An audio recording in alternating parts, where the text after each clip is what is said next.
Hi hi எல்லாருக்கும் merry Christmas. இன்னைக்கு யாரெல்லாம் உலகத்துல ஃபுல்லா கொண்டாடுறாங்க உலகம் ஃபுல்லா அவங்க எல்லாருக்கும் எங்களோட யூடியூப் சேனல் பாக்குறவங்க எல்லாருக்கும் எங்களோட மெர்ரி கிறிஸ்மஸ். எப்படி கிறிஸ்மஸ் வாழ்த்து சொல்லணும்னு தெரியல, எனக்கு தெரியாது, தெரிஞ்சதை சொல்றேன். அதே மாதிரி உள்ள வந்து நம்ம தீபக், அப்புறமா ஜாக்கலின், அப்புறமா ஜெஃப்ரி 3 பேர் இருக்காங்க. அவங்களுக்கும் எங்களோட வாழ்த்துக்கள். ஆமா, தீபக் கிறிஸ்டியன்ல அவரு. சோ மத்தவங்க பத்தி தெரியல. சோ அந்த வீட்டுக்குள்ள இருக்கிற எல்லாருக்கும் எங்களுடைய மெர்ரி கிறிஸ்மஸ். சோ ஃபர்ஸ்ட் வந்து இன்னைக்கு என்ன ஆரம்பிச்சது, இன்னைக்குன்றத விட முன்னாடி நாள் நைட் என்ன ஆரம்பிச்சதுல இருந்து பாக்கணும். ரயான் வந்து புலம்புன வண்ணமா இருந்தாரு. நைட்டு வந்து கிட்டத்தட்ட 4 மணி வரைக்கும் உட்கார்ந்து அம்மா பாத்தாங்க. என்னம்மா சொன்னாங்க? அது வந்து எப்படின்னா வந்து ரொம்ப கஷ்டப்பட்டாரு அவரு. அவங்க என்னவோ வேற என்னமோ அவர் கஷ்டப்படுறாரு, அப்படி ஏதோ அவங்க திட்டினதுக்கு கஷ்டப்படுறாங்கன்னு நினைச்சுக்கிட்டாங்க சௌந்தர்யா. லாஸ்டா பார்த்தா அவர் போயிட்டு நேரா அங்க ஜாக்லின், தீபக் எல்லாம் உட்காந்துருந்தாங்க. அங்க போயிட்டு என்ன வந்து தப்பா இது 2 பேரும் சேர்த்து வச்சு தப்பா போட்ரே ஆயிட்டோம், நாங்க தப்பா போட்ரே ஆயிட்டோம் மாதிரி இல்ல, வேற மாதிரி போட்ரே ஆயிருக்கு. அது எங்க அம்மாக்கெல்லாம் ரொம்ப மனசு கஷ்டமா இருக்கு. எங்க வீட்லயே எப்படி இருக்குன்னா சௌந்தர்யா வீட்லயும் எப்படி இருக்கும், எனக்கு அவங்கள ஃபேஸ் பண்றதுக்கே ஒரு மாதிரி இருக்காப்ல. ஏதோ பேசினோடனே சும்மா சாதாரணமா ஒரு தீபக் அவங்க மஞ்சரி எல்லாம் கிண்டல் பண்ணிருந்தாங்க. உடனே சௌந்தர்யா வந்துட்டு சௌந்தர்யா முதல்ல சொல்லிட்டாரு போல இருக்கு. அது நம்ம பாக்கல. ஆக்சுவலா அவங்க எல்லாம் இவங்க மூட வந்து லைட் பண்றதுக்கு கிண்டல் பண்ணிட்டு இருந்தா, அவங்க எல்லாம் என்னடா அவங்க கிட்ட வந்து நீ ஒரு இம்பார்ட்டன்டா ஒண்ணு சொல்ற, அவங்க எல்லாரும் சேர்ந்து உன்னை இப்படி கலாய்க்கிறாங்க, உன்னால யாரும் வந்து உன்னை வந்து ஒரு இதுவா எடுத்துக்காம சீரியஸா எடுத்துக்காம எல்லாரும் என்னமோ ஏனோ தானோன்னு பேசுறாங்கன்ற மாதிரி எல்லாம் பேசிட்டாங்க. மறுபடியும் அவங்க அவ்வளவுதான். அடுத்த நாள் ஆச்சு. ஆக்சுவலா அது என்ன விஷயம் நான் சொல்லிடுறேன். அதுக்கப்புறமா இவர் என்ன பண்ணாரு, ஜாக்லின் வந்து சௌந்தர்யா கூப்பிட்டாங்க. அவரை கூப்பிட்டு உட்கார வச்சுட்டு என்னதான்டா உனக்கு பிரச்சனை, ஏன் அப்படி பண்ற, அவங்க ஏதோ கிண்டல் பண்றாங்கன்னா நீ ஏன் அவங்க கிட்ட எல்லாம் சொல்ற, நீ வந்து அதை போய் சொன்னது தப்பு, இப்ப பாரு அது வேற மாதிரி போயிட்டு இருக்கு, எல்லாரும் வந்து சும்மா ஏதோ கலாய்ப்பாங்களா அது மாதிரி கலாய்ச்சிருக்காங்க, நீ சீரியஸா சொல்லிட்டு இருக்க, அந்த சீரியஸ்னஸே அவங்க எல்லாம் தெரியல, இது எங்க போய் முடிய போகுதுன்னே தெரியல. எங்க வீட்டுல எல்லாம் ஒன்னும் இல்ல எனக்கு பிரச்சனை இல்ல, எங்க வீட்டை பத்தி எனக்கு கவலை இல்ல, ஒன்ன வந்து அது மாதிரி போர்ட்ரே பண்ணிட்டு நாளைக்கு உங்க வீட்டுல இருந்து வந்தா நான் எப்படி அவங்கள ஃபேஸ் பண்றது அப்படின்னு. டேய் என்னெல்லாம் ஒண்ணும் இல்லடா, என்னெல்லாம் ஒண்ணும் நினைக்க மாட்டாங்க எங்க வீட்டுல. எனக்கு ஒருத்தவங்க வெளில வெயிட் பண்றாங்க, உனக்கு ஒருத்தவங்க வெளில வெயிட் பண்றாங்க அத சொன்னாங்க. அதுக்கப்புறமா உடனே என்ன பண்ணாங்க, நான் வந்து ப்ரப்போஸ் பண்ண போறேன், அப்படி பண்ணவா இப்படி பண்ணவான்னு என்னமோ வளரிட்டு இருந்தாங்க. சொன்னாரு இனிமே வந்து நம்ம உட்காந்து பேச வேண்டாம் அப்படின்னு. ஆமாடா ஜாக்லினால என்னோட கேம் கெட்டு போச்சு இல்ல, அது மாதிரி ஒருவேளை என்னால உன் கேம் கெட்டு போச்சோ அப்படின்னு என்னென்னமோ விஷால் கிட்ட போய் அழுகுறாங்க. விஷால் கிட்ட போயிட்டு பாத்தியா ஜாக்லின் வந்து எப்படிலாம் கிண்டல் பண்றா பாத்தியா, இதெல்லாம் பண்ண கூடாதுல்ல, அவன் ஏதோ சொல்றான் எதேச்சும். அவரு என்னமோ உலக உத்தமர் மாதிரி. அப்படித்தான் அது நம்ம பண்ணாங்கன்னா நம்மள ஒண்ணு பண்ணுவாங்க தெரியுமா, அதெல்லாம் இவரை யாரும் கேள்வி கேட்கல, இவர் உத்தமர் மாதிரி சொல்றாரு. இவர் சொல்றாரு நான் வந்து வீட்டுல எத்தனை பொண்ணை கூட்டிட்டு போனாலும் எங்க வீட்டுல ஒண்ணுமே சொல்ல மாட்டாங்க. என்னங்க அவரு எதேதோ பொண்ணுங்களை எல்லாம் சொல்றாங்க. ஒவ்வொரு சீசன்ல ஒவ்வொரு சாரி பிக் பாஸ் தெலுங்குல யாரோ ஒருத்தவங்களாம், பிக் பாஸ் மலையாளத்துல யாரோ ஒருத்தவங்க, சும்மா எல்லாரும் வந்து அவர் கூட போட்டோ எடுத்தவங்க எல்லாம் அந்த தெலுங்குல இருக்கிறத வந்து ஜாக்லினே சொன்னாங்க. அந்த இன்னொரு பொண்ணு சொன்னாங்க. அது இவர் சொல்றது தானே. ஜாக்கலின் அவங்க வந்து 2 பேரும் சேர்ந்து இருப்பாங்க. அவங்க பாட்டுன்னு 7 மணி நேரம் 8 மணி நேரம் கூட வீடியோ கால்ல பேசினே இருப்பாங்க, பேசினே தூங்குவாங்க. நான் நிறைய வாட்டி வந்து தெலுங்கு பிக் பாஸ்ல வந்து நான் வந்து டிரான்ஸ்லேட் எல்லாம் பண்ணிருக்கேன். ஆனா எல்லாரும் போட்டிருக்காங்க எக்ஸ்ன்னு சொல்லிட்டு. என்ன எக்ஸோ வையோ. சரி தெலுங்கு தானே அது என்னமோ. நெக்ஸ்ட் போலாம். அப்புறம் வந்து நேத்து பவித்ராக்கும் ராணுவுக்கும் ஒரு சண்டை நடந்துச்சு. அது 1 hourல காட்டவே இல்ல. இன்னைக்கும் வந்து அதோட ஆஃப்டர் மாத் தான் காமிச்சாங்க, அதோட இது காட்டல. சோ 2 பேருக்கு என்ன சண்டைனா வந்து ராணுவுக்கும் பவித்ராவும் வந்து ராணுவுக்கு வந்து பவித்ரா ஸ்பேஸ் கொடுத்தாங்க, அவர் எல்லாத்தையும் யூஸ் பண்ணி அவர் எல்லாமே பண்றதுக்கு. இப்ப அவர் அந்த ஸ்பேஸ் ரொம்ப பயங்கரமா யூஸ் பண்ண ஆரம்பிச்சிட்டாரு. உடனே உங்களுக்கு கோவம் வந்துச்சு, நீ ஒரு லிமிட்டோட இருக்கணும், லிமிட்டை தாண்டி போறேன்னா வந்து அதுக்கெல்லாம் நான் உனக்கு ஸ்பேஸ் கொடுக்கல, நீ இப்படி எல்லாம் வந்து பண்ணக்கூடாது. என்னமோ வந்து ஜெஃப்ரி ஸ்வீட் எடுத்து கொடுத்தாங்களா, அது ஏதோ பாதி கடிச்சிருந்ததோ எடுப்போ போல இருக்கு. அதுக்கு வந்து அவர் கேட்டிருக்காரு, அந்த மாதிரிலாம் ஏதோ கேட்டிருக்காங்க. சோ இந்த மாதிரி நீ ஓவர் போர்டா போற அப்படின்லாம் வந்து பவித்ராக்கு ஒரே பயங்கர இதாயிடுச்சு. சோ அதனால உட்காந்து அவங்க கத்திக்கிட்டு இருந்தாங்க. அவங்களுக்கு முதல்ல என்னத்துக்கு அப்படி பண்ணாங்க, எனக்கும் வந்து கண்டென்ட் வேணும்னு நான் பண்றேன், அதனால நான் உனக்கு ஸ்பேஸ் கொடுக்கணும். முதல்ல நம்ம எவ்வளவு பேசணும். ஆமா அந்த பொண்ணு பாவம் ரொம்ப எனக்கு தெரிஞ்சுதான் சொல்லவே இல்ல, முதல்ல சொல்லவே இல்ல, அன்கம்ஃபர்டபுளா நான் ஃபீல் பண்றேன் அப்படின்னு சொன்னவங்க லாஸ்டா டமால்னு பிளேட்டையே மாத்தி விட்டுட்டாங்க. இல்ல நானும் அவனும் சேர்ந்துதான் இதை பண்ணோம் அப்படின்னு சொல்லிட்டு இப்ப மறுபடியும் அதே பிரச்சனைகள் வருது. இப்ப அவங்க சொல்றாங்க நான் அவன் இருக்கிற பக்கமே நான் போக போறது இல்ல, நான் என்ன லூசா அப்படின்னு வந்து சொன்னாங்க. சோ அதுல வந்து பயங்கர ஒரு மாதிரி ஆயிடுச்சு. அதுக்கப்புறமா வந்து சவுண்டோட ஃபேமிலி என்டர் ஆனாங்க. அதுவும் வந்து என்னன்னா ஒருத்தவங்க உங்க அம்மா அப்பா ஃபேமிலி என்டர் ஆனாங்கன்னா எப்படி கூப்பிடுவீங்க, கூப்பிடுங்க. சவுண்ட சொல்றதுக்கு முன்னாடியே அப்படின்னு கத்த அவங்க உள்ள வந்துட்டாங்க. செம்ம ஃபேமிலிங்க அவங்க. நாங்க ஆல்ரெடி ஒரு வீடியோ போட்டோம் ஹோட்டலா எல்லாம் சொல்லிட்டு சில பாயிண்ட் சொல்லணும். அவங்க தம்பிய சொல்றாங்க வண்டியில வந்து டிராப் பண்ண வந்தாலும் அதுக்கப்புறமா இங்க வாங்க வாங்கன்னு கூப்பிட்டாங்க, உள்ள வந்துட்டாங்க. நீ வர மாட்டியே அதெல்லாம் அப்படின்னு சொன்னாங்க, மூஞ்ச காட்ட மாட்டியே அப்படின்னு. ஆனா அவர் தான் நச்சுன்னு கேள்வி. ஆமா ஆமா, அவர் ஏதோ ரெண்டு பேருமாவது பேசுறது நமக்கு சிலதெல்லாம் நல்லா சொல்றாங்க. பட் அவங்க வந்து அந்த பாலிஷ்டா அவங்களுக்கும் கஷ்டப்படாத மாதிரி இது பண்றாரு, கொஞ்சம் பூசி மொழிகிறாரு. அது எதுனா வந்து இவங்க கொஞ்சம் சொன்னாலே ஓவர் ஆயிடுவாங்க. அவங்களுக்கு பாசம்ன்றது கன்ஃபார்மா இருக்கும் இல்லையா, அவங்களோட செல்ல பிள்ளை. ஆமா, பொண்ணுன்னா அதுவும் ரெண்டாவது பொண்ணுங்களுக்குன்னா பொண்ணுங்கனாலே அப்பாங்களுக்கு கொஞ்சம் சாஃப்ட் கார்னர் தான். அதனால அவங்க பையன் சொல்லும் போது கூட அவர் கொஞ்சம் ஓகே ஓகே நீ நல்லாதான் பண்ற அப்படின்னாரு. நல்லா இருந்துச்சு, சீரியஸா பாக்க ரொம்ப நல்லா இருந்துச்சு. கரெக்டா பேசினாங்க, கரெக்டா என்ன ஆன் ஷாட் வெச்ச மாதிரி கன் ஷாட் மாதிரி ஆன் பாயிண்ட் ஆன் ஷாட் எதை வேணா சொல்லாங்க. ரொம்ப பிடிச்சிருந்தது அவங்களோட. ஆனா இவங்க கேரி பண்ணிட்டு வந்து எதையுமே ஒரு பேகேஜ் கேரி பண்ணாம வந்து நடந்ததே நடந்த மாதிரி. ஆனா இவங்க வந்தோடனே விஷ்ணு எப்படி இருக்காங்க, ஃப்ரெண்ட்ஸ் எப்படி இருக்காங்க இதான் கேட்டுட்டு இருந்தாங்க. அது அவருக்கே ஒரு மாதிரி இருந்துச்சு. சிலதெல்லாம் வேண்டான்னு அவாய்ட் பண்றாங்களா, அவங்க அதை வச்சுதானே கேமே விளையாடுறாங்க. ஆனா அவங்க கரெக்டா இருக்காங்க அவங்க விஷயத்துல, இவங்க விஷயத்துல கரெக்டா இருக்காரு.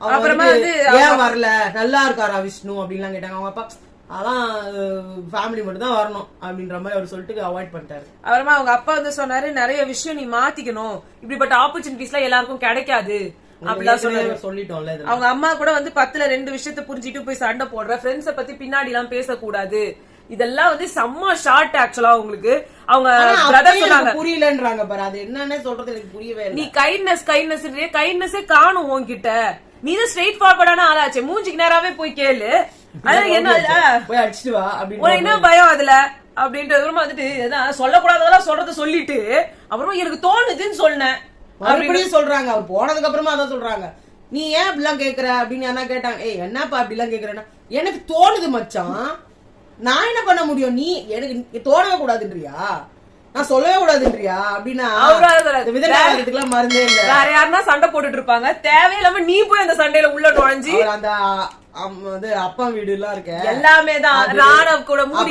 சொன்னது, போய் அந்த கொடைய புடிச்சு நின்னது. நீங்க என்ன பெரிய ரெபலியனா, அப்படிலாம் ஒண்ணுமே தெரியலையாங்க. எதுக்கு எடுத்தாலும் நான் இருக்கேன்டா சீவிடுவேன்டா சீவின்ற மாதிரி உள்ள கோதால இறங்குனீங்கன்னா அவ்வளவுதான் பொழுது. அவங்க அம்மாவும் சொன்னாங்க, அது என்ன ரியாக்ஷன், அது நான் பார்த்ததே இல்லையே, வீட்டுல எல்லாம் நீ அப்படி பண்ணதே கிடையாது, இது வேற எங்கேயும் கத்துக்கிட்டு வந்து யாரோ சொல்லி கொடுத்துருக்காங்கன்னு நினைக்கிறேன் உனக்கு இதெல்லாம். நாங்க அவங்க ஒரு மாதிரி பேசாயிட்டாங்க, அவங்க அண்ணன் கிட்ட காட்டினது இல்ல நானு அப்படின்னாங்க. அப்ப வேற எங்கேயும் கத்துக்கிட்டு வந்திருக்கியா நீ, என்னது அது பழக்கம், எல்லாரும் மூஞ்சில வெவ்வேலாம் பண்றது, அதெல்லாம் ஒரு மாதிரி. அது மஞ்சரி கிட்ட எல்லாம் எதுக்கு அப்படி பண்ண, அவங்களுக்கு எவ்வளவு மனசு கஷ்டமா இருந்திருக்கும். அவங்க அண்ணனும் சொன்னாங்க, இந்த பிபி ஷோல தம்பி தானா, இந்த பிபி ஷோல வந்து என்ன ஷோக்கு வந்திருக்க, பிக் பாஸ் ஷோக்கு வந்திருக்க, அந்த ஷோல இருக்கிறதே பேசுறதுதான், பேசினாலும் இரிட்டேட் ஆகுது அப்படின்னு சொன்னா என்ன பண்ணுவ, என்னதான் பண்ண சொல்றாங்க, என்ன பண்ண சொல்ற.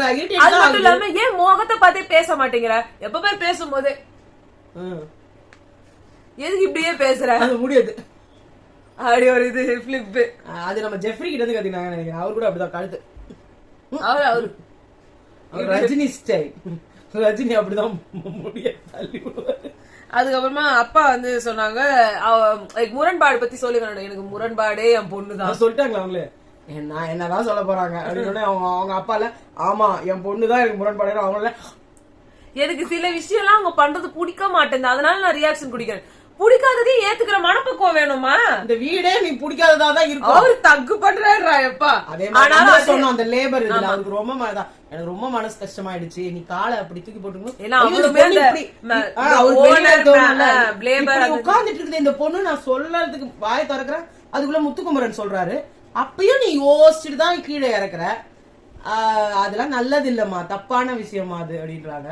அதே மாதிரி நீ நல்லாதான் ஆடுற, எதுவும் தப்பா எடுத்துக்காது, நம்ம நினைச்சதை விட நிறைய சப்போர்ட் இருக்கு அப்படிலாம் சொல்றாங்க. அதுக்கப்புறமா முத்து, ஜாக்லின், தீபக் இவங்க 3 பேரும் அவர் எந்த விதத்தையும் அவங்கள விட்டு கொடுக்க கூடாதுன்னு, அவங்க உங்களதான் பிடிக்கும், உங்களை பத்தி தான் பேசுவாங்க அப்படிலாம் சொல்ல அவங்க இது பண்றாங்க. என்ன இருந்தாலும் இவங்க இப்படி பண்ணிருக்க கூடாதுல்ல. அவங்க அம்மா தான், நான் தான் திட்டுவேன், இவர் ரொம்ப ரொம்ப செல்லம் கொடுப்பாரு, எதுக்கு எத்தாலும் அவங்க அப்பா கிட்ட போயிடுவா, அவர் கொஞ்சம் பயம் கிடையாது அவங்க அப்பா கிட்ட. இன்னும் டாஸ்க்னு ஒண்ணு படிச்சாங்கன்னா அவங்க அம்மாக்கே புரிஞ்சிருது, அம்மா அப்பாக்கே இவங்க என்னது சமைக்கணுமா, நீங்க அவங்க அம்மா சாப்பிட்டீங்க சொன்னாங்க, இல்ல, இல்ல. சாப்பிடுங்க. அவங்க அம்மா சொன்னாங்க புளிய வடிகட்டி போடுவா, பரவாயில்ல ஊற வைக்கிறா, புளிய வடிகட்டி போடுவான்னு பார்த்தா நீங்க எல்லாம் பார்க்கவே இல்ல. புளிய தூக்கி அப்படியே போட்டா குழம்புல. அப்புறமா பார்த்தா நோண்டி நோண்டி எடுக்கிறா அதுல இருந்து. யார் சொன்னாங்கன்னு தெரியல. அப்புறமா அந்த புளி எடுத்தா எப்படி வரும் அது அப்படின்னாங்க. கைக்கு வந்ததெல்லாம் போடுறா. ஜாக்லின் அண்ட் சௌந்தர்யாவோட அந்த ரீயூனியனுக்கு அவங்க அம்மா வந்து வெளியில போய் நான் ஃப்ரெண்டா இருப்பேன்னு சொல்லு, அவ உங்களை அவளை விட்டுறாதமா, அவளை கைட் பண்ணுமா. அப்புறமா வந்து நீங்க 2 பேரும் ஃப்ரெண்ட்ஸா இருந்ததா எனக்கு ரொம்ப பிடிச்சது. ஜாக்லின் வந்த நாள்ல இருந்து எப்படி இருந்தாலும் அப்படியே தான் இருக்கும். உன பத்தி அவ பின்னாடி எல்லாம் பேசல, நீ தான் அவளை பின்னாடி போய் பேசுற. நீ இது எல்லாத்தையும் கட் பண்ணிட்டாங்க 1 hour கட்ல இருந்து. ஆமா, அடுத்து அது மட்டும் இல்ல, இவங்க உள்ள போயிட்டு என்ன திரும்ப சொல்றாங்க. அப்பவும் நான் என்னடா பண்ண அவள, ஜாக்லின் என்ன உங்க வீட்டுல எங்க வீட்டுல உனக்குதான் ரொம்ப ஃபேவரட்டிசமா இருக்கு, எல்லாத்துக்கும் என்னையே திட்டுறாங்க, நான் என்ன உன்னை பத்தி பேசினேன். உன்னை பத்தி பேசாம என்ன பத்தி நீ பேசாம உங்க அம்மா சொல்லுவாங்களா? நீ நிறைய இன்ஃபுளுன்ஸ் ஆகுற, அது தெரியுது. நீங்க இருக்கவங்க யாரோ சொல்லிதான் அதை சொல்ற. நீ எதுவா இருந்தாலும் என்கிட்டயே சொல்லு. நீ வந்து நான் இங்க வந்த நாள்ல இருந்து நான் சொல்றேன், நான் ஸ்டார்டிங்கே சொல்லிருக்கல, நீ பண்றதா எனக்கு நடிக்கிற மாதிரி இருக்கு, கண்டென்ட்டுக்காக பண்றியா, நான் ஸ்டார்டிங்கே கேட்டா உனக்கு எப்படி இருக்கும்? இல்ல அதுக்கு பெரிய வேர்ட்ஸ்ல யூஸ் பண்ணாதன்னு சொல்ற, அப்ப மட்டும் அப்படின்னாங்க. இல்ல இன்னொன்னு சொன்னாங்க, அப்ப நான் அப்போல இருந்தே உனக்கு நடிக்கிற மாதிரி தோணு, நடிக்கிற ஒருத்தவங்க எப்படி ஃப்ரெண்டா இருக்க முடியும் சௌந்தர்யா? இல்லடி எனக்கு ஒண்ணு பிடிக்கும், ஆனா கேமுக்காக யாரு என்ன பண்ணுவாங்கன்னு எனக்கு எப்படி தெரியும்? நீங்க கூட தான் உங்க கேமுக்காக என்ன பண்றீங்கன்னு தெரியலையே, தலைய வெட்டுன்னு விழிக்கிறீங்க. கேம்ல ஏதாவது சொல்றதுன்னா ஓகே, கேம தவிர்த்துட்டு நீ என்ன பர்சனலா என் கேரக்டர் அசாசினேட் பண்றத நான் எப்படி ஒத்துக்க முடியும்? பர்சனலா கேரக்டர் சொன்னா கூட என் மூஞ்சிக்கு நேரா சொல்லு, ஒரு 10 நிமிஷம் நான் கவலைப்படுவேன், திருப்பி நான் நார்மல் ஆயிடுவேன். ஆனா அதை நீ எடுத்துட்டு போய் வேற இடத்துல சொல்லும் போது, அது வேற ஒருத்தவங்க மூலியமா அது என்கிட்ட வரும்போது, அப்புறம் நீ என்ன எனக்கு ஃப்ரெண்டுன்னு தோணும்ல. அதான் சௌந்தர்யா, எனக்கு ஃப்ரெண்ட்ஷிப் வந்து என்ன எங்கேயோ ஸ்டாப் பண்ணுதோன்னு நான் நினைச்சேன். அதாவது ஜாக்லின் சொன்னாங்க, நீ யாரையோ நம்பி அவங்க பேசுறத வச்சு நீ என்ன பண்ற மாதிரி இருக்கு, எனக்கு அப்படிதான் தோணுது, எனக்கு ரொம்ப ஹர்ட் ஆகுது அப்படின்னு சொன்னாங்க. அடுத்து வந்து ராணவ் அவங்க வீட்டுல இருந்து வந்தாங்க. ஃபர்ஸ்ட் வந்து அந்த கன்ஃபெஷன் ரூம் வழியா தம்பிய விட்டு ஆம்பியூட்டேட் பண்ணணும் அப்படி அருவா மாதிரி கை ரொம்ப இன்ஃபெக்ஷன் ஆயிடுச்சு, இப்பவே நாங்க அதை ஆம்பியூட்டேட் பண்ணணும் அப்படின்னு அவரு அதோட சூப்பரு. அந்த மாஸ்க் எடுத்து விட்டுட்டு அவர் அப்படியே முழுகிறாரு. அவங்க தம்பியே அவருக்கு தெரியல, இவரெல்லாம் எங்க வச்சுன்னு சொல்றது. முழுகிறாரு. மூஞ்சே மறந்துச்சு. அண்ட் உங்களுக்கு வந்து சொல்லிடுறோம், the BB8 title winner is Raanav. ஆமா, அது இன்னைக்கே முடிவாயிடுச்சு. ஏன்னா 1 hour கட்ல காட்டல. இவங்க வந்து இவங்க அப்பா இருக்காரு கராத்தே சந்துரு அவர்கள், அவர் வந்து பர்த்டேவை செலிப்ரேட் பண்ணன்றதுனால பிக் பாஸ் அவங்க சொந்த கை காசை போட்டு கேக் அனுப்பியிருக்காங்க. கேக் கட் பண்றதுக்கு நீங்க ரிலேட்டட் விஷயம் சொன்னதெல்லாம் ஹெவி அமௌண்ட் குடுத்துட்டு வந்ததுல ஒரு கேக் வாங்கி கொடுக்க மாட்டாங்களா? அதுவும் இல்லாம முன்னாடியே அவர் இவங்க இருந்தது எக்கச்சக்கமா இருந்த மாதிரி எனக்கு ஃபீல் ஆச்சு. எவ்வளவு நேரம் உள்ள இருக்காங்க, பேசிக்கிட்டே இருக்கிறாங்க. இதுல வேற நம்ம அந்த சைடு உட்கார்ந்துட்டு பவித்ராவை பார்த்துட்டு நீங்க என்ன லாங்குவேஜ், தமிழா, பாக்க சைனீஸ் மாதிரி இருக்கீங்க. இவங்க வந்து என்ன சொல்ல வராங்க, எல்லா இடத்துலயும் வந்துட்டு பொண்ணுன்னு பாக்க வந்தாங்களோ பவித்ராவை. அவங்க அம்மா ஐயோ நடிப்பு. என் பையன் இல்ல அவங்க சமைச்சாங்களே, அந்த சமைச்சது எங்களால சாப்பிட முடியல, மத்தியானம் சாப்பிட நைட்ல காமெடி வந்தது, சாப்பிடவே முடியல. இந்த வீட்டுல ரேஷன் கம்மியா இருக்குல்ல, இப்ப என் பையன் செஞ்சது பாருங்க, ரெண்டு வேலை சேர்த்து ஒரே வேலை சாப்பிடுற மாதிரி பண்ணிட்டானா, அதான் என் பையன், என் தங்கம், என் குட்டி. உங்க குட்டியை எடுத்துட்டு போய் உங்க வீட்லயே வச்சுக்கோங்க. முடியல, அவரு வேற அங்க உட்காந்து ஏ ஓவர் தென் ஆர் அது என்னன்னு சொல்லிடுங்க. நம்ம டைட்டில் வின்னர்ஸ் எல்லாரும் தமிழ்ல டைட்டில் வின்னர்ஸ் எல்லாரும் ARM தான் வந்துருக்காங்க. அந்த வரிசையில் இந்த வாட்டி ஆறுன்னு சொன்னாங்க. அதுல ஒரு ரஞ்சித் வெளில போயிட்டாரு, ராணவும் ராயன் 2 பேரும். ராயனோட அக்கா பேசின பேச்சுல இந்த வாரமே கிளப்பி விட்டுலான்னு பாத்துருப்பாங்க. NFP ஆல இல்லன்றதால அடுத்த வாரம் அவர் கிளம்பிடுவாரு. So Raanav obviously is the title winner. அவரே சொல்லிட்டாரு. ஆமா, அவரே சொல்லிட்டாரு. தாண்டா கையே ஒத்த கை இல்லாம நான் வந்து வின் பண்ணேன் தன்னம்பிக்கைய வச்சு. ஆமா, TTF ஒரு கேம் கூட ஆட மாட்டேன்டா, டைரக்டா ஃபைனலிஸ்ட் ஆவண்டா அப்படின்ட்டாரு. ஒண்ணும் பண்ண முடியாது போல இருக்கு. இது என்ன, Muthukumaran fans, Soundarya fans, Jacqueline fans, இன்னும் யார் யாருக்கெல்லாம் ஏதோ துண்டு துக்குடா ஏதாவது பிரான்ஸ் அப்படின்ற மாதிரி யார் யாருக்கு எல்லாருக்கும் நாமம். முத்துக்குமரன் பேசியும் பிரயோஜனம் இல்ல, மஞ்சரி கத்தியும் பிரயோஜனம் இல்ல, ஜாக்லின் உயிரை குத்தும் பிரயோஜனம் இல்ல, அங்க விசால் வந்து 4 பொண்ணை பார்த்து செட்டப் பண்ணாலும் பிரயோஜனம் இல்ல. சௌந்தர்யா கிட்ட போயிட்டு அர்ச்சனாவோட ஃபியான்சி மிஸ்டர் அருண், அர்ச்சனா என்ட்ராங்க ஃப்ரைடே நடக்க போது, ஏதோ ஒரு சம்பவம் நடக்க போகுது. பேசாம அருணோட ஃப்ரண்ட்ல அவரோட நேம மாத்திடலாமா, மருன்னு வச்சிடலாமா அவர் பேரை? இல்லையே, ரா வரணும் இல்லையா?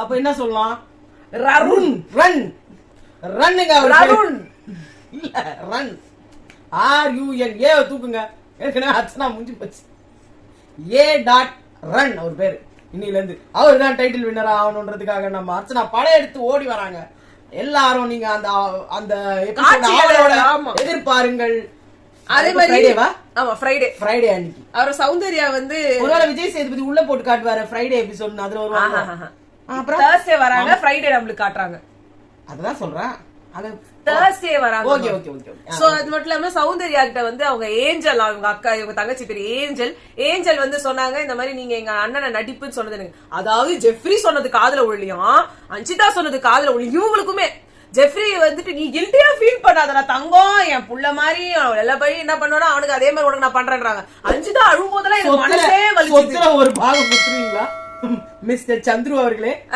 ஆனா வந்து சௌந்தர்யா சொன்னது அவ்வளவு ஹர்ட் ஆயிடுச்சாமா அவங்க எல்லாம் குடும்பமா சேர்ந்து அழுதாங்களாம் இல்ல அது என்ன ப்ராப்ளம்னா அன்சிதா வந்து இந்த எல்லாரும் சேர்ந்து அழுதிங்க ஓகே இந்த கேம்ல அன்சிதா இல்ல ஜெஃப்ரியும் ஒன்னும் பெருசா ஒரு ஃபைனலிஸ்ட்ல வர போறது இல்ல ஃபைனலிஸ்ட்ல யாரு சௌந்தர்யா அவரு என்ன சொன்னாரு ஒரே பிஆர் டீம் வேற சௌந்தர்யா சொன்னதான் என் காதுல விழுந்துச்சு 2 பேருக்கும் ஒரே பிஆர் டீம் அவர் என்ன பண்ணுவாங்க அப்போ இப்ப நான் சொல்றேன் இப்ப இவ வந்து இந்த மாதிரி சொன்னாங்களா சௌந்தர்யா அது எனக்கு தேவையே இல்லாத ஒரு பிட்டா தெரிஞ்சது இவங்க வந்து முரண்பாடுன்னு இதை சொல்லிட்டு எல்லாரையும் சேர்த்து சொல்லுங்க அங்க அத்தனை பேர் சொன்னாங்களே ஏன் முத்துக்குமரன் கூட சொன்னாரு அப்படி பார்த்தா அதுக்கப்புறமா இவங்க சொல்லிட்டோன்னே இதை சொன்னோன்னே உடனே சௌந்தர்யா வந்து ஒரு சாரி கேட்டாங்க Raanav sister angel Raanav brother Raanav அம்மா ராணவ் அப்பா எல்லாருக்கும் சாரி சோபி சோபி அம்மா சோபி அக்கா கோகிலா சோபி அப்பா எல்லாரும் சோபியாக்கெல்லாம் உட்கார்ந்து இருந்தாங்க சோபியாக்கெல்லாம் உட்கார்ந்து இருக்காங்க அவங்க கேட்டு இருக்காங்க சோபி அவங்க சொன்னாங்க உடனே அவங்க சோபி ஞாபகம் வந்துட்டு இருக்குது தாங்கி தாங்கி தாங்கி தாங்கி தாங்கி தாங்கி தான் எல்லாம் அதான் வெளில போகும்போது ராணவ அப்பா சொல்லிட்டாரு கோலபாபு கோகிலா நயன்தாரா விட எங்களுக்கு உங்களதான் ரொம்ப பிடிச்சிருந்தது இது எப்படி இருக்கு அவரு ஆக்டர் தான் அப்படியா ஆமா அவர் ஆக்டரா என்னமோ வியாபார சங்க தலைவர்ன்றாங்க போய் பார்த்தா ஒரு பக்கம் மோடி கூட போட்டோ எடுத்துக்கிறாரு இன்னொரு பக்கம் பார்த்தா கனிமொழி கூட போட்டோ எடுத்துட்டு இருக்காரு ஒரு பக்கம் பார்த்தா நம்ம எடப்பாடி கூட போட்டோ எடுத்து போடுறாரு நீங்க யாருங்க சத்தியமா புரியல உங்க பையன் யாருன்னு கெட்டவரா இல்ல உங்க பையனே யாருன்னு கண்டுபிடிக்க முடியல இப்ப நீங்க யாருன்னு கண்டுபிடிக்க வேண்டியதா இருக்கு ஐயோ என்ன பண்றதுன்னு தெரியல அது நிறைய ரீல்ஸ் எல்லாம் போடுறாரா அப்படியா என் பேரு படையப்பா சக்கு சக்கு சக்கு சக்கு சக்கு இலவட்ட நடையப்பா ஆமா 4 பவுன்சர்ஸ் சுத்தி நடக்குறாங்க அவங்க கூட சக்கு சக்கு சக்கு சக்கு நந்தெல்லாம் போட்டிருக்காரு நீ அவரை போய் பாரு அவங்க அம்மா பாத்தீங்கன்னா அப்படியே பதவசா அப்படியே மங்களகரமான தாய் மாதிரி வந்தாங்க வெளில பார்த்தா செம்மையா ட்ரெஸ் பண்ணிட்டு இருக்காங்க என்ன மாதிரி ஹேர் ஸ்டைல் பண்ணிக்கிட்டு டி-ஷர்ட் போட்டுக்கிட்டு ஜீன்ஸ் பேண்ட் போட்டுக்கிட்டு இருக்காங்க நல்லா இருக்காங்க இங்க எதுக்கு வந்து என்னமோ அப்படியே ரொம்ப ஒரு ஏழ்மைப்பட்ட குடும்பம் அப்படின்ற மாதிரி அன்ஷிதா அம்மா கூட வந்து நல்ல ஃபேஷனபிளா தான் வந்திருந்தாங்க அன்ஷிதா அம்மா துபாயில எல்லாம் போயிட்டு வந்திருக்காங்க ஏங்க எல்லாரும் ஏழுன்னு சொல்லி ஃளைட்ல தான் வந்திருக்காங்க இங்கேயே சரி அடுத்து பவித்ராவோட அண்ணா வந்திருந்தாங்க அப்ப அவரு நல்லா பேசினாருங்க பவித்ரா வீட்டுல நல்லா கரெக்டா பேசினாரு இது பிக் பாஸா இல்ல வெயிட் லாஸ்லாம் தெரியல எல்லாரும் அழிச்சு போறீங்க அப்படிலாம் சொல்லியிருந்தாங்க சௌந்தர்யா சொன்னாங்க டேய் நான் உள்ள வந்ததுக்கு நீ என்ன குட்டான அவன் வெளியவே போறது இல்லடி டிவியே பாத்துட்டு இருக்கான் அதனால வெளில போறதுனால குட்டாயிட்டான் அடா பாவீங்களா இப்படிலாம் வேற நடக்குதா வெளியே அதான் அவங்க சொல்றாங்க பவித்ரா அவங்க பிரதர் வந்து நீ எப்ப பாரு வேலை பார்த்துட்டு கேமரா அங்க பானா பாத்திரம் தொலைக்கிட்டு இருக்க இப்படி பார்த்தா வீட்டை பெருக்கிட்டு இருக்க அப்படி பார்த்தா மடிச்சு அடிக்க வைக்கிற இன்னொரு பக்கம் பார்த்தா தொலைக்கிற துணி துவச்சு எடுத்துட்டு போற என்னதான் யாருமா நீ வந்தது வந்து வேலை பார்த்துக்கிட்டே இருக்க அண்ணி போல இருக்கு அவங்க சொல்றாங்க வீட்டுலதான் வேலை பார்ப்பேன்னு பார்த்தா இங்கேயும் வேலை பார்த்துட்டே இருக்கிறியே பவி நீ கஷ்டமா இருக்கு பாக்குறா எனக்கு போர் அடிக்குது அவங்க எப்ப பார்த்தா இல்ல காய்ஸ் ஏதாவது வேலை இருந்தா சொல்லுங்க எனக்கு போர் அடிக்குது அவங்களுக்கு பேசுறதுக்கு அங்க ஆனந்தி இல்ல ஆமா கரெக்ட் அடுத்து வந்து ஜாக் ரொம்ப அழ ஆரம்பிச்சிட்டாங்க அன்ஷிதாவோட அம்மா வந்துட்டோன்னு ஏன்னா அவங்க நிஜமாவே அவங்க அம்மா தான் வராங்கன்னு நினைச்சிட்டாங்க அது முத்துக்குமரன் வேற அந்த லைட் எல்லாம் போட்ட அப்புறமா கிறிஸ்துமஸோட இந்த இதுல உங்க அம்மா வருவாங்க உங்க அம்மா வராங்க அவங்க அம்மா வருவாங்க அவங்க அம்மா முத்துக்குமரன் சொல்லிட்டே இருந்ததுல இவங்க வேற அழ ஆரம்பிச்சாச்சு அவங்க புடவை கட்டினாங்க இன்னொரு புடவை இல்ல போல அவங்க கிட்ட மேபி இருக்கலாம் வேற சாரி இல்ல போல வேற போட்டுக்கிறேன் நானு வேற புடவே இல்லனாலும் என்ன உனக்கு பிடிக்கும் தானே அது ஒரு மாதிரி தான் இருக்கும் எல்லார் வீட்டுக்கும் வராங்க நம்மள ஆனா நல்லா எல்லாருமே ஒரு மாதிரி அத டாண்ட் எல்லாம் பண்ணாம அருள்லாம் கட்டி பிடிச்சி யார்தில் பண்ணி பண்ணணும் நம்ம சௌந்தர்யா தான் பண்ணிருக்கணும். அடுத்து ரயான் ஜெஃப்ரி வீட்டுல இருந்து வந்தாங்கன்னா அதுக்கு நான் அழுவியா? உங்க வீட்டுல இருந்து நாளைக்கு வர போறாங்க, இது என்ன அநியாயமா இருக்குதா? எங்க வீட்டுல இருந்து யாரும் வரக்கூடாது அதை பாக்குறதுக்கு. ஜெஃப்ரி வந்து காம் பண்ணாரு. ஜெஃப்ரிக்கும் பாவம் கஷ்டமா தான் இருக்கும். எனக்கு கிறிஸ்மஸ்ன்றப்போ அது வந்து அவங்க Dress எல்லாம் கொடுத்தாங்க போல இருக்குல்ல அவங்களுக்கு. அதுதான் அதெல்லாம் போடுறாங்க. அததான் போட்டிருக்காங்கன்னு நினைக்கிறேன். ஓகே ஓகே, அது ஒரு மாதிரி தான் இருக்கும். இன்னொன்னு இவங்க ரயான் வந்து கட்டி புடிச்சு அப்புறமா சௌந்தர்யா கட்டி புடிச்சு அப்படியே கோவா கேங்கே ஒரு ஹக் பண்ணிட்டாங்க. ஜெஃப்ரி வந்து அப்படியே அந்த ஜோதியில வந்து அதாவது ரயான் மேலயும் கைப்படாம சௌந்தர்யா மேலே மட்டும் கைப்பட்டு ஆனா நான் இந்த கேங் அப்படின்னு ஒரு மாதிரி காமிச்சாரு. ஓகே. அப்புறமா எல்லாருக்கும் பர்கர் வந்திருக்கு சாப்பிடறதுக்கு. விஜய் சேதுபதி அவர்கள் வந்து அனுப்பியிருக்காங்க. எல்லாம் நல்லா சாப்பிடுறாங்க. ஒரு நாள் நான் அனுப்புவேன். ஆமா தானே, காமிச்சிட்டாரு. எல்லாரும் இவ்வளவு பெருசா இருக்குது இந்த பர்கர் எல்லாம் பார்த்ததே இல்ல. டவர் பர்கர் இப்பதான் பேர் நீ சொன்ன டவர் பர்கர் சொல்றாங்க இவ்வளவு பெருசா. நான் என்னமோ வித்தியாசமா இருக்கு. அவங்க இதெல்லாம் சாப்பிட்டதே இல்லைன்றாங்க. அப்ப நம்மள அதை பார்த்ததா கேள்வியே பட மாட்டோம். டேய் இதெல்லாம் எங்கடா விக்குது அப்படின்னாங்க. ஓகே, நல்லாதான் இருந்தது. எல்லாருக்கும் நல்ல கிறிஸ்துமஸ் ஃபீஸ்ட் கொடுத்தாரு விஜய் டிவி. அருண் முன்னாடியே கெஸ் பண்ணிட்டாரு. சப்பாத்தி மாவு போடலாமா இல்ல 20 மினிட்ஸ் வெயிட் பண்ணுவோம், சாப்பாடு வந்துரும். ஆமா, எல்லாத்துக்கும் கொடுக்குறாங்க, கிறிஸ்துமஸ்க்கு கொடுக்க மாட்டாங்க. ஓகேங்க, சோ எல்லாம் முடிஞ்சது நல்லபடியா. உங்களை நாங்க நாளைக்கு சந்திக்கிறோம். ஜாக்லின், அருண், முத்துக்குமரன், ஜெஃப்ரி எல்லாரும் வீட்டுல இருந்து வராங்க. எல்லாருமே பெரிய தலைங்க. பாப்போம் என்ன ஆகுதுன்னு. சோ அப்ப என்ன அவங்க தனியா வராங்களா அர்ச்சனா? ஃப்ரெண்ட்ஸ் எல்லாம் வரும்போது வராங்க.